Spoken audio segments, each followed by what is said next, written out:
Que está en México en algo que realmente vale mucho la pena atender y alcanzar a medir su dimensión. Gracias, Diego, por estar aquí. Bienvenido. Muchísimas gracias por la invitación. Es un gusto estar aquí contigo. Pues igualmente, estamos viendo en estos días algo que la Corte ha hecho a lo largo de algunos años para acá, que en el caso mexicano es la segunda vez que lo hacen. Hace 5 años estuvieron aquí, y que es, permítame el intento de explicación, una especie de exposición pública, de audiencias públicas, pues para que los jueces, los magistrados, los ciudadanos, los que quieran ver, conozcan cómo funciona una corte como la Corte Interamericana, cómo es que hacen los procesos judiciales, cómo funciona la oralidad, cómo resuelven o están en proceso de resolver casos específicos. Y bueno, pues están en México en algo que ha causado atención y que ha generado interés en la materia. Básicamente entiendo que están aquí por eso. Sí, y la Corte no viene a México a hacer un informe sobre la situación de los derechos humanos en México, ni a hacer una indagación sobre lo que aquí pueda estar pasando para bien o para mal, sino simplemente a exhibir cómo trabaja, cómo se hace una audiencia. En este caso hemos visto un caso de supuesta violación de derechos humanos a inmigrantes en República Dominicana.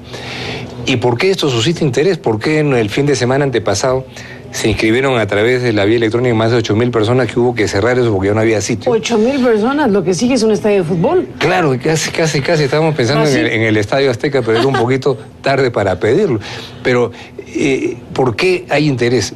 Hay interés porque lo que este tribunal hace y decide tiene consecuencias al interior de nuestros países, no porque haya venido desde un planeta distinto esta Corte a imponer sus ideas y sus conceptos, sino que esta Corte, que fue creada por los estados para que pudieran recurrir a ella las personas que consideran que sus derechos habían sido violados y habían agotado todos los trámites dentro de las fronteras de su país, sus decisiones no solamente en términos generales se cumplen por los países y en el caso concernido, sino que están sirviendo de guía para que los jueces nacionales se fortalezcan en su capacidad de resolver dentro de las fronteras nacionales de cada país casos que en teoría llegarían a la Corte Interamericana.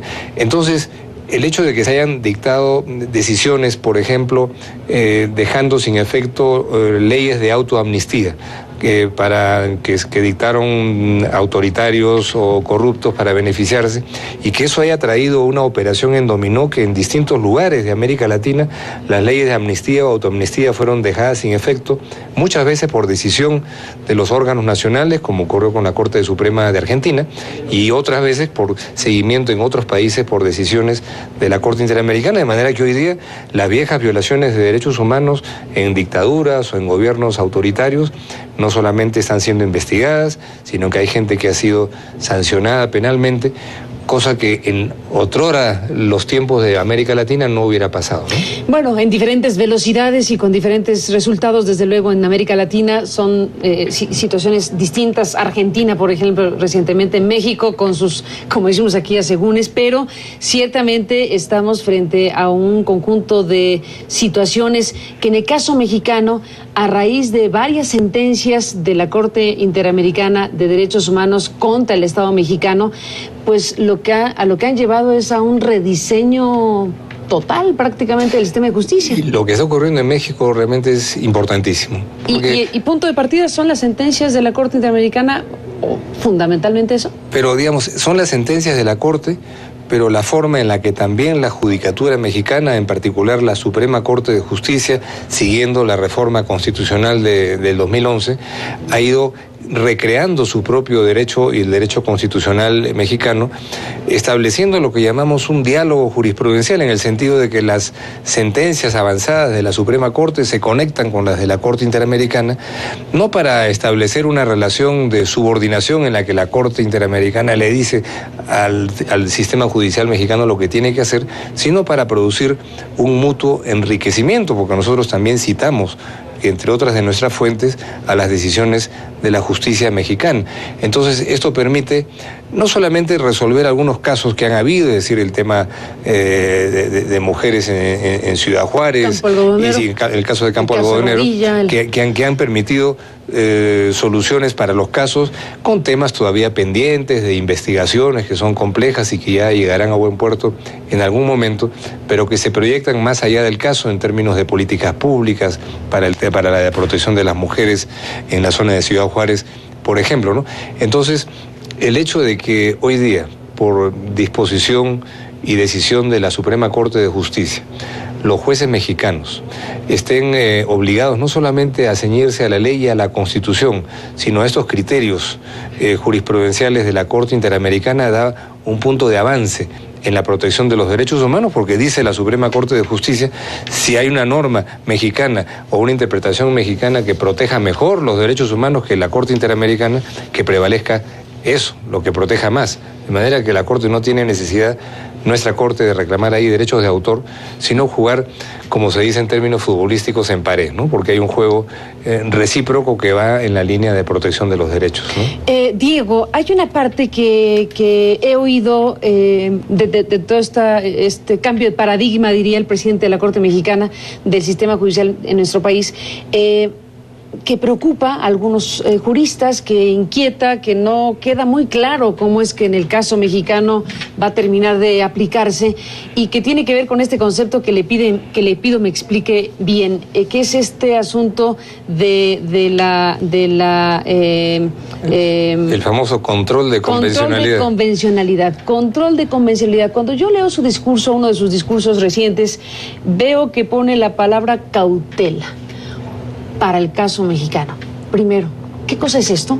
Y segundo, ¿qué le preocupa?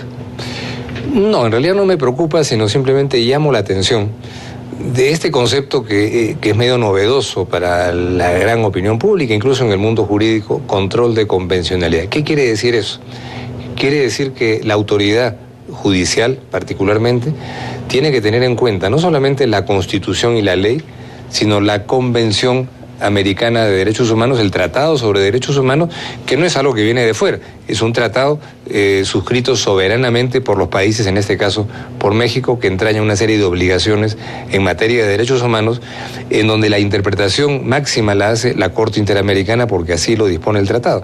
Entonces, el control de convencionalidad es disponer que la autoridad judicial nacional, al momento de resolver, tiene que estar seguro o segura que su decisión es concordante con la Constitución y también con la Convención interpretada por las sentencias de la Corte Interamericana de Derechos Humanos, y que ese control de convencionalidad, es lo que ha dicho la Suprema Corte en su fallo del mes de septiembre, tiene que interpretarse siempre en un sentido favorable a la persona. Si al margen de la Corte Interamericana hay una norma más favorable en el derecho interno mexicano, esa tendría que prevalecer. Entonces, mi llamado a la cautela, ¿cuál era? Esto es un tema que no busca para nada, sino más bien lo que quiere es consolidar un sistema institucional que tiene sus flaquezas y debilidades, como en todos nuestros países latinoamericanos, pero que no haya, por ejemplo, que una autoridad municipal se sienta que con el control de la convencionalidad, si cree que una ley determinada choca con una sentencia de la Corte Interamericana, ya no la aplica, ¿no? Eso tiene que hacerse, como lo ha dicho la Corte de manera reiterada, dentro de lo que son las competencias específicas de cada autoridad, y que sea más bien y centralmente una función judicial. Entonces, porque lo que hay que hacer ahora es difundir mucho esto entre los distintos sectores institucionales, jueces y otras autoridades. Entonces, ese llamado a la cautela no es para responder frente a ningún exceso que se haya producido, sino para vacunarse, para que no se puedan producir excesos en el futuro, ¿no?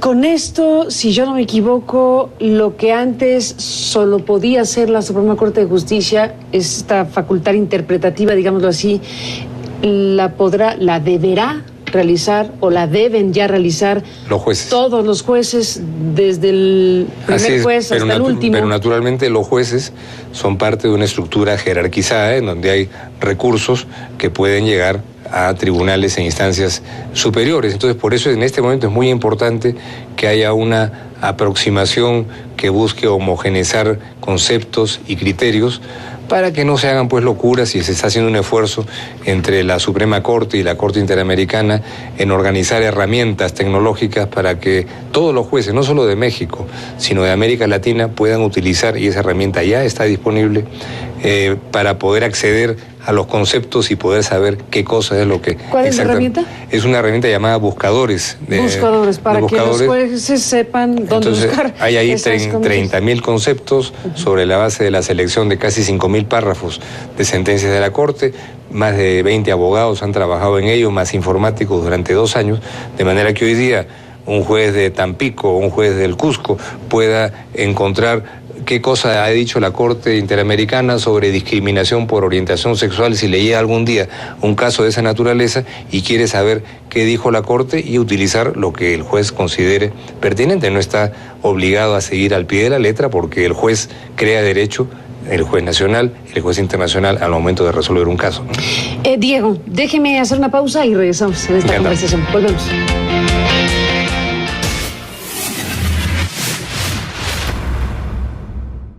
¿Quiere que sigamos en este...? Sí, ¿no? Porque... Bueno, regresamos, Diego García Sayán, en esta conversación con el presidente de la Corte Interamericana de Derechos Humanos, en momentos en donde México efectivamente está viviendo una gran transformación en esta materia.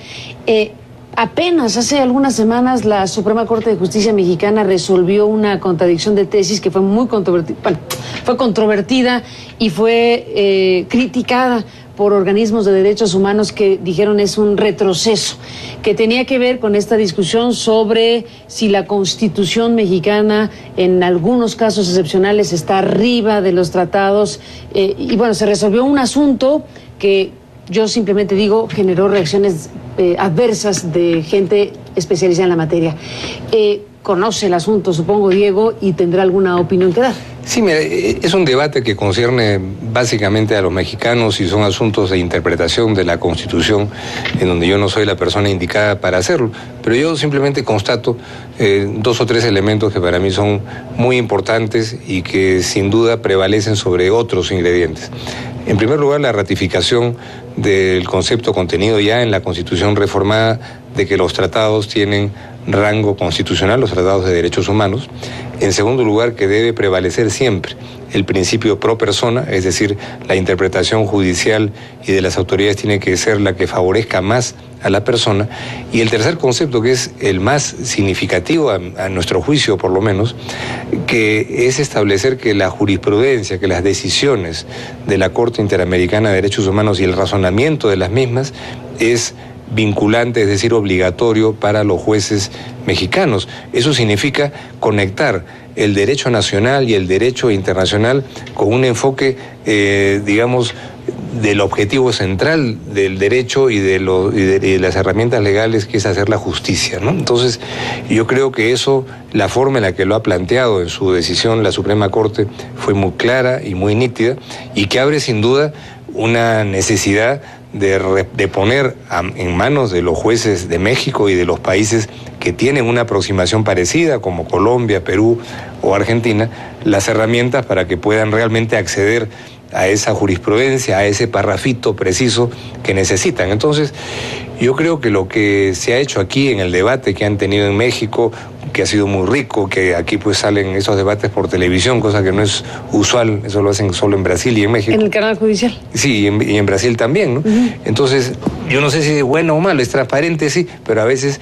es buenísimo, es buenísimo para la sociedad. Pero a veces hace más rígidas las posiciones y dificulta porque los están viendo. Y llegar a un entendimiento, ¿no? Pero bueno, los resultados son los que cuentan, y yo creo que sin negar que pueda haber algunos puntos a tomar en serio de las personas que tienen una apreciación crítica de esto, yo creo que poner estas herramientas en positivo en manos de los jueces en México es algo sumamente importante, y que ahora lo importante es asegurar que cuenten con los medios para poder resolver esto, ¿no? Diego, sobre el tema de casos específicos que resuelve la Corte y que sentencian a estados como el mexicano, hay varios casos aquí. Aquí, digamos que estamos dando énfasis en la parte positiva porque ha ayudado a rediseñar, digamos, el propio sistema jurídico y judicial de México. Sin embargo, también hay un conjunto de incumplimientos, de tardanzas, de omisiones, cuando se dicta sentencia contra un Estado, en este caso el mexicano, bueno, se resuelve una parte, se tardan en resolver otra. Parece que los estados primero se van por la parte fácil, entre comillas, de pedir disculpas y dejar de lado lo que sería trascendente como hacer justicia o identificar responsables o culpables de los asuntos. ¿Qué dice en su revisión general de la respuesta en la práctica para hacer justicia de los países? Mira, no puedo comentar ningún caso específico porque eso lo hace la Corte a través de los canales institucionales, pero sí ver un poco cuál es el universo del que estamos hablando. Estamos hablando de 7 casos. Son 7 casos los que ha resuelto la Corte sobre México. Hay uno en giro, yo no sé qué va a pasar con ese caso. De los 7 casos hay uno que está totalmente resuelto y de los otros no están plenamente cumplidos, pero ¿por qué?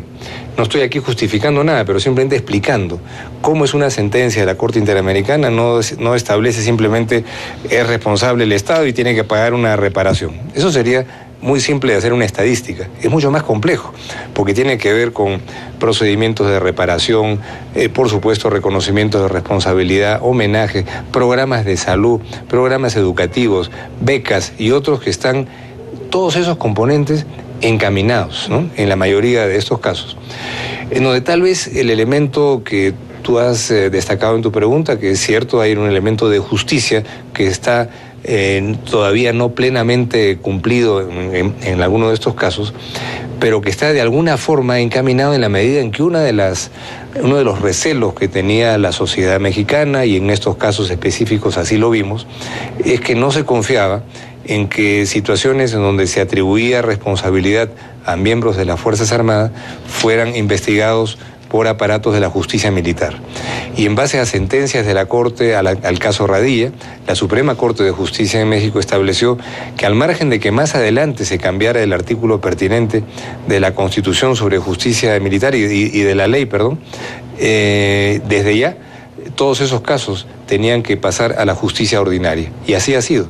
Ninguno de los casos que estaban siendo conocidos por la justicia militar lo están siendo ahora, y todos esos, más los otros que se susciten, están encausados en la justicia ordinaria, de manera que tiene esa justicia civil una responsabilidad muy grande que naturalmente hay que ir viendo caso por caso con todas las dificultades, logros, luces y sombras que pueda tener, ¿no? Bueno, pues ahí está, desde luego una reflexión obligada sobre el tema. Diego García Sayán, déjeme hacer esta pausa y regresamos en la parte final. Le propongo, sé que no viene a México eso, pero no puedo evitar preguntarle sobre algo que usted vivió en su carrera profesional. Usted es peruano, usted estuvo en su momento como presidente del Tribunal de Justicia de su país cuando el gobierno de Valentín Paniagua, con la caída de Fujimori, y usted es una pieza clave en un entramado judicial que procesó al expresidente Fujimori, que procesó a Vladimiro Montesinos y a otros. Déjeme preguntarle en los últimos minutos del tema. Volvemos. Muchas gracias.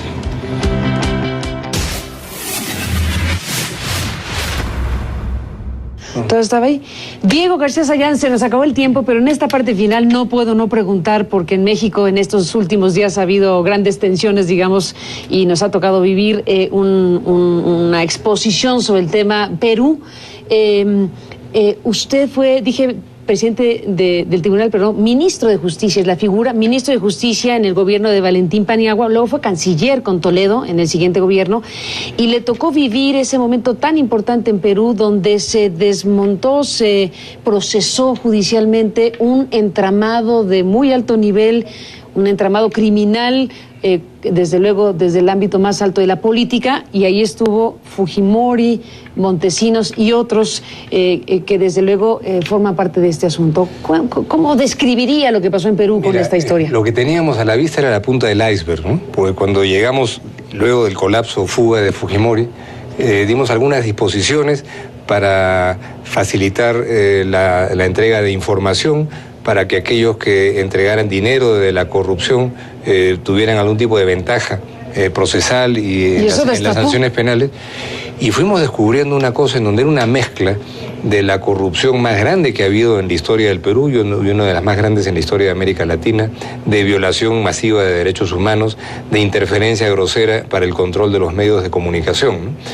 En 6 meses de este relanzamiento de la justicia, porque hasta el presidente de la Suprema Corte, el comandante general del Ejército, el fiscal general, todos estaban metidos en el tinglado, fueron procesados y condenados, pero con esta recuperación de la independencia de la justicia, en 6 meses se había recuperado más de 100 millones de dólares que fueron a entregar ahí el entonces comandante general del Ejército, magistrados, empresarios y otros, ¿no? Y dentro de todo eso, naturalmente, había figuras particularmente importantes como la de Vladimiro Montesinos. Entonces, ¿cuál es un balance de todo esto para ver la historia desde la distancia?